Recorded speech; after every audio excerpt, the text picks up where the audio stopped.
Part 1. Part 1. You will hear part of a telephone conversation between a job seeker and a recruitment agent. First, you have some time to look at questions 1 to 6.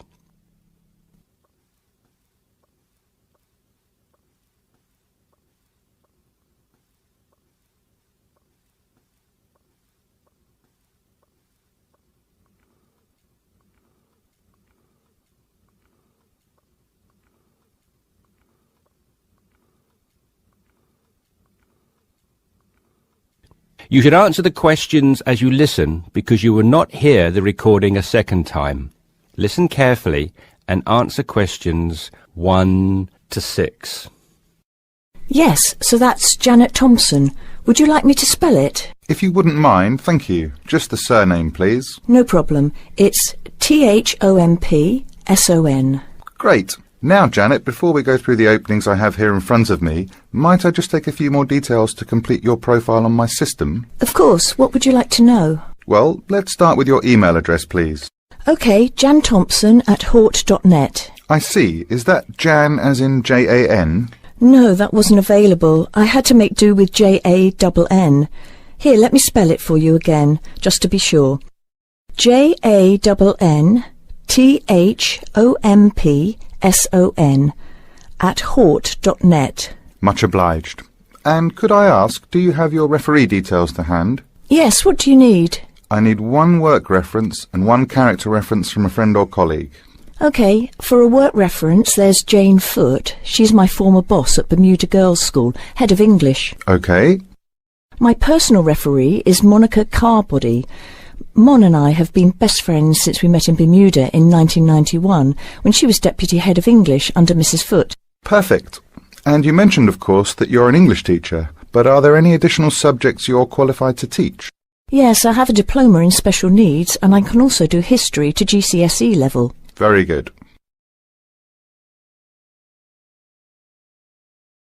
Before listening to the rest of the conversation, you have some time to look at questions 7 to 10.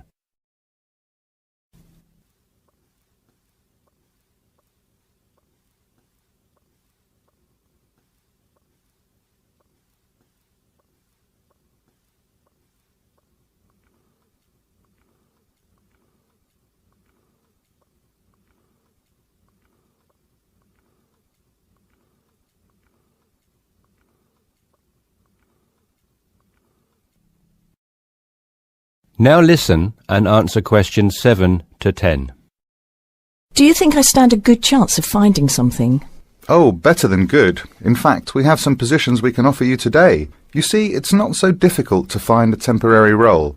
Tell you the truth, there are plenty of them around, but getting a permanent position will prove a little more trying, though. Would you be prepared to take up a position short-term? Of course, anything that pays. Excellent. Well, there are 3 positions that I can offer you right now. The first is a teacher of English in LaSalle School. I'm sure you know it, right in the city centre. Yes, near where I live, actually. Even better. Well, it's a 6-month contract, and the very attractive thing about this role is that the head of English at LaSalle will, if she's satisfied with your performance after 6 months, offer to make you a permanent member of staff. Wow, that's food for thought. It certainly is, bearing in mind what I said before about how hard it is to find a permanent role. The second position I have to offer you is in a school near Chelsea. It's called the Chelsea Free School. Are you familiar? I can't say that I've heard of it. Well, this contract is for 1 year, which is a lot better, looking at it from a short-term job security perspective, than the first role I mentioned. But you also have to realise that you are a temporary replacement for a female teacher who has taken maternity leave. There is no prospect of the position being made permanent. I see. I have one other vacancy at the minute, though I doubt you'll find it quite so appealing. It's situated in rural Cambridgeshire. I'll spell that just in case you want to take it down. CAMBRIDGESHIRE. And the school simply goes by the name Cambridge, though it's not in any way related to the other more well-known establishment of the same name. I was just going to ask that. What a lovely location, though, eh? Yes, but there's a catch. It's only a 6-week contract to cover for someone on extended sick leave. I see. Well, I guess that's ruled out then. What sort of salary can I... That is the end of part 1. You now have half a minute to check your answers.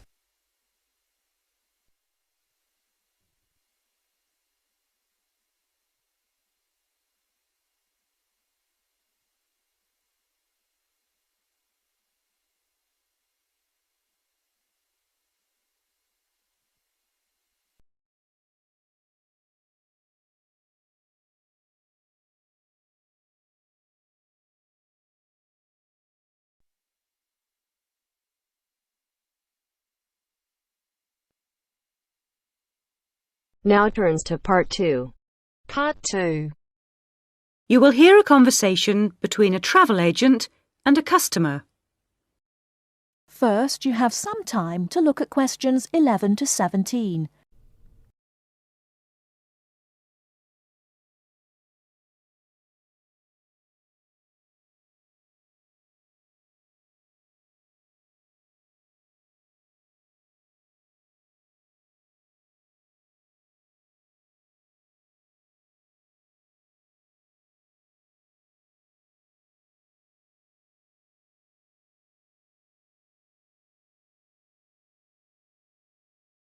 Now, listen carefully and answer questions 11 to 17. Good morning. Can I help you? Yes, I'd like to get some information about trips to New Zealand. Certainly. Take a seat and I'll be right with you. Thanks. Now, where would you like to go in New Zealand? Well, I was hoping to do a bit of travelling around, actually. There are a few things I'd like to see and do before I go back home. Right. One thing I really want to do is go to Christchurch. I have relatives living there that I can stay with, my mother's cousin, and I've heard it's a nice place. Yes, it's a lovely city. And staying with relatives will help with the budget, of course. The budget? It will save you some money. Oh, right. Well, I'm not too worried about that. I've saved quite a bit of money working in Australia.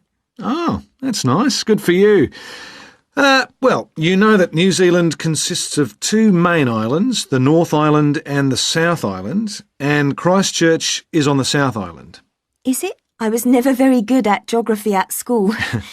Do you have a map I could look at? Sure. Here we are. Right, I see. And, well, then I'd also like to spend some time in Auckland, and maybe I could do an English language course there. Can you organise that sort of thing for me? Oh, certainly. We'd be happy to arrange that. But bear in mind that Auckland is in the North Island. OK. And I'd also like to do some skiing or maybe even some snowboarding. I hear New Zealand is a great place for that. Yes, absolutely. But you should go to Auckland first for your studies, and then you can get the ferry across to the South Island and take the bus down to the snow. Oh, I don't like boats very much. I'm not much of a sailor. I think I'd prefer to fly. Right. What about joining a walking tour? That could be really fun. Not sure about walking, but joining a tour might be a good way to travel because then I might make some friends my own age. Now, let's get some details. Can I have your name, please? Yes, it's Su Ming Lee, but you can call me Sue. OK, Sue. And what's your address here in Melbourne? I'm living with my aunt in the suburb of Kew. It's 29 Lock Street. That's L-O-C-H, not L-O-C-K. Do you have a phone number that I can get you on? The best thing would be if I give you my mobile. I always have it on me. It's 0402 558 992. OK. And when do you want to travel? Because you'll need to be down south in July or August. Oh, yes, of course. That's winter, isn't it? So I better go to Auckland in May. Yes, let's say departing from Melbourne on the 1st of May, that's a Saturday, and then you could begin your course on Monday the 3rd. That sounds great. And how long would you like to study for? A month, 2, 3? What do you think? Well, I'll probably need more than a month. What about 8 weeks until the end of June? Fine. I'll see what I can do. Oh, and how would you like to pay for this? On my Visa card, if that's possible.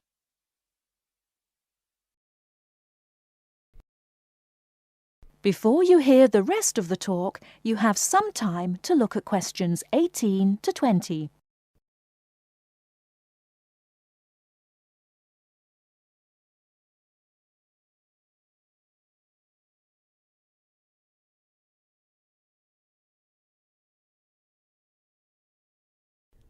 Now listen and answer questions 18 to 20.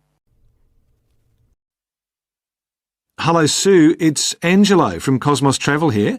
I've booked your flight and I've found you an English college called the Harbour Language Centre. Great. Where exactly is that? Well, have you got that little map I gave you yesterday? Yes? You see where the harbour is with the 3 wharves and the water? Yes. Got that? OK, there are 2 parallel streets. Quay Street, that's Q-U-A-Y, and Customs Street. The building where the college is located is on Quay Street, opposite Prince's Wharf. Right. Got it. And what about accommodation?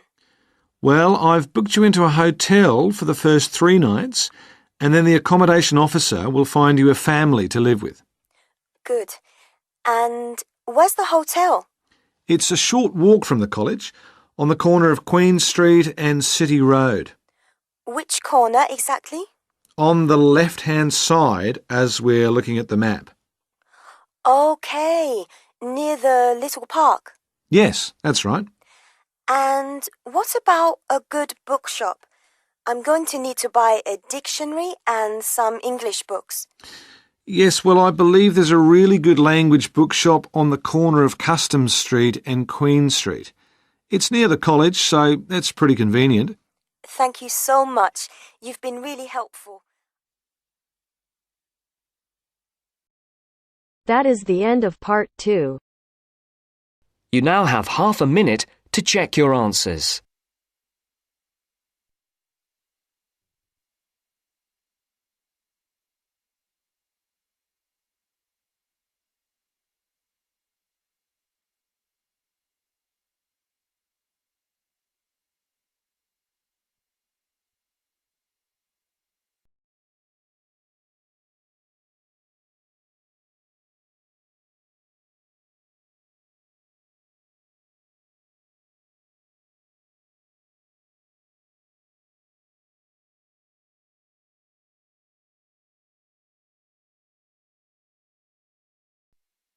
Now turns to part 3.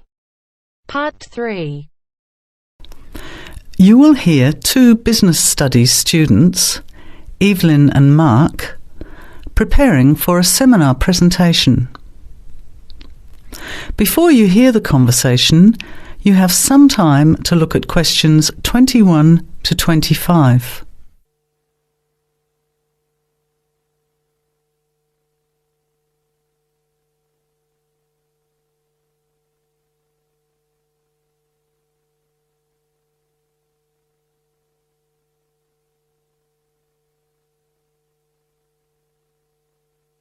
Well, I think the marketing of food would be a good topic.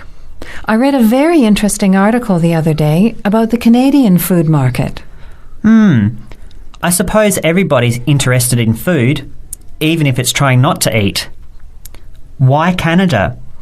I know that's where you come from, but isn't it just all North America, really? No, that's why I thought this article was interesting. Although lots of US companies are well established in Canada, and vice versa, there are still subtle differences between the 2 markets.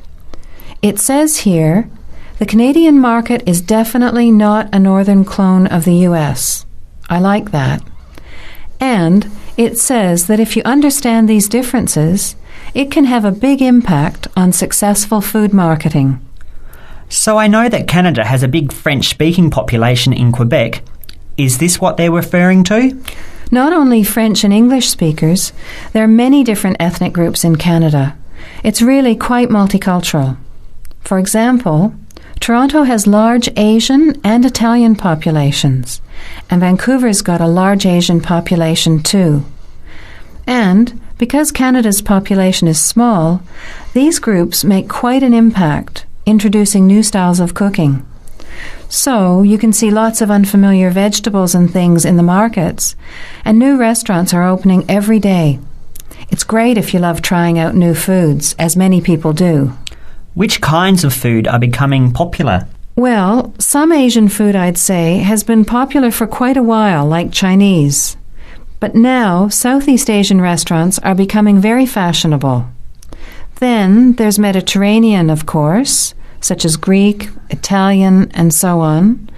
But Caribbean and Mexican food is really taking off among young people these days. So are the supermarkets starting to stock the ingredients that are needed to prepare these foods at home? You know, all those unusual condiments and sauces. Yes, that's right. It's quite interesting going to the supermarket, isn't it? And noticing how they're introducing sections for foods of different nationalities. You can buy quite exotic products locally these days. The article mentioned that 80% of the Canadian retail market is controlled by 8 major national supermarket chains, so that when they introduce changes, they can happen quite rapidly. OK. Well, how are we going to organise this seminar then? I made some notes on the trends in the Canadian market, about changing tastes, and also patterns for where food is consumed. I thought maybe we could summarize it into a chart or table, and maybe use the overhead projector to present it. Good idea. Maybe I could have a look for similar trends and tastes in Australia and the UK for comparison. Let's have a look at what you found.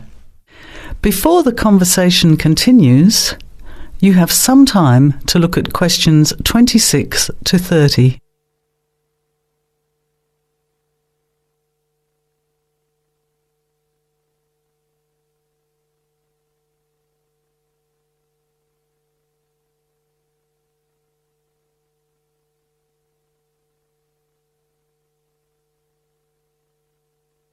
Now, as the conversation continues, answer questions 26 to 30. The most significant trend, it seemed to me, was that Canadians are definitely interested in healthy food. For example, did you know that salads are the third most commonly eaten food in Canadian restaurants? Really? What about organic food then? Is that becoming more popular? Yes, it's definitely moving into the mainstream compared to a few years ago.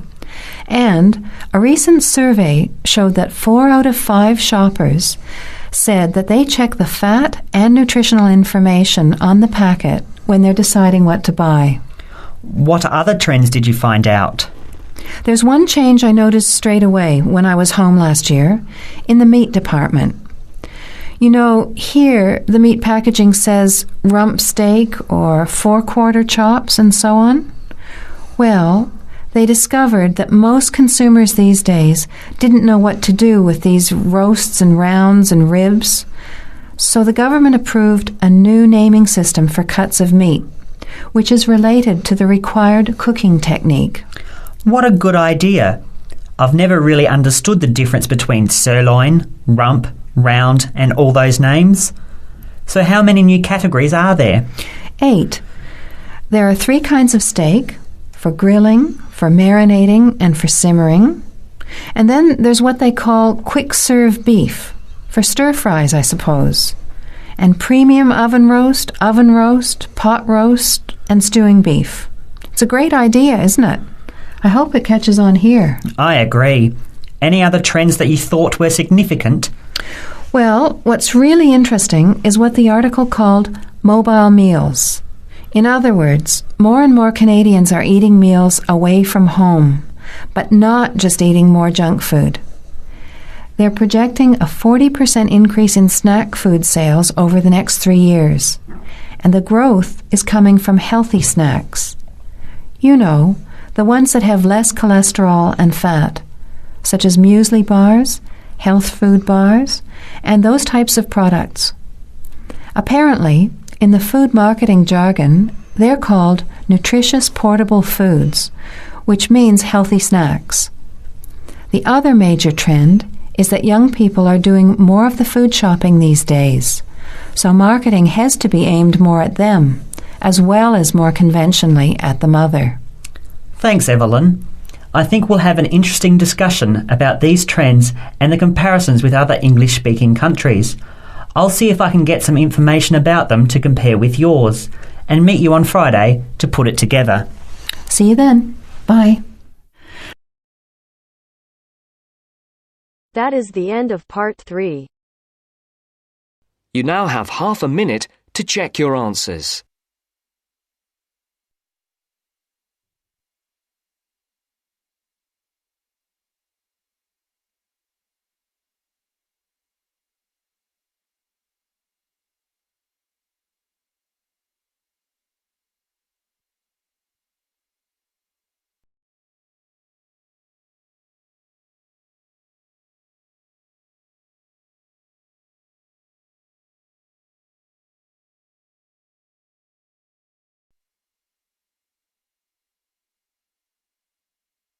Now turns to part 4.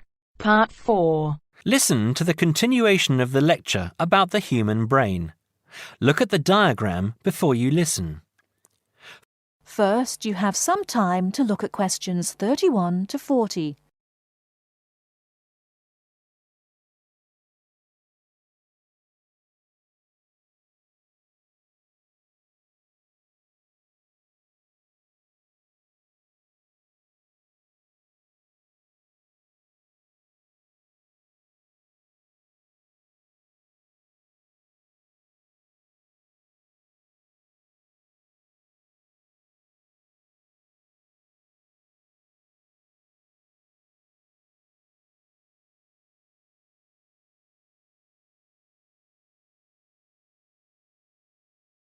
Now listen carefully and answer questions 31 to 40.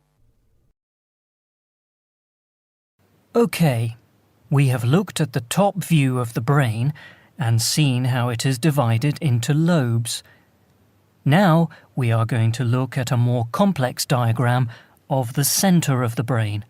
I will briefly go through some of the important parts that make up the brain and then talk more about what each does. First of all, you can see that by far the largest part of the brain is the cerebrum, and it is made up of the 3 lobes we have already talked about. The lobe below, coloured yellow on the diagram here, is the cerebellum.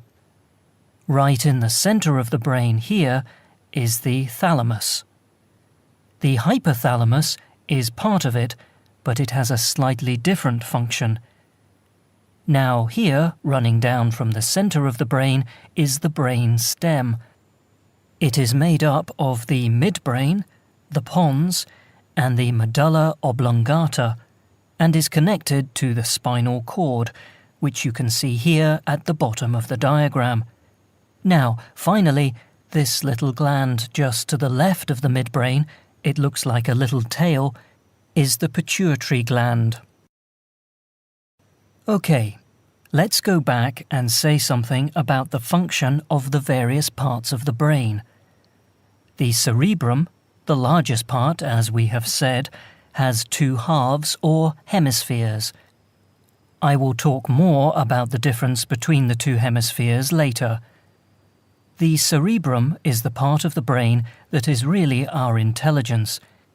It controls voluntary movement, that is, movement that we are in control of, speaking, for example. But it is also responsible for our emotional thinking and memory. The cerebellum is responsible for fine movement and coordination. It helps us with balance, for example, and to understand where we are in relation to space around us. The thalamus, here in the centre, processes what we feel with our body, touch and temperature, for example, and controls how we react to those senses. The hypothalamus has a similar function, but regulates bodily needs, such as hunger and thirst, and tells us when we need sleep. Now, at the top of the brain stem is the midbrain. This is a sort of switchboard, a very complex switchboard. It sends messages which help the brain communicate with other parts of the nervous system. The pons in the middle of the brain stem here sends messages from the cerebrum to the cerebellum and spinal cord. The medulla oblongata is here just above the spinal cord. It regulates essential bodily functions, like breathing and the rate of our heartbeat. The spinal cord is part of the central nervous system and runs down inside the spinal column. It connects the brain to nerves that go to the rest of the body. Now, the pituitary gland, this little gland, has a hugely important function. It releases hormones to the body that regulate all sorts of things. How quickly we grow, and the size we grow to, the rate at which we age. It also regulates whether we have a slow or fast metabolism and how we relate to stress. Now I am going to show you a model of the human brain, and I want you to identify. That is the end of part 4. You now have half a minute to check your answers.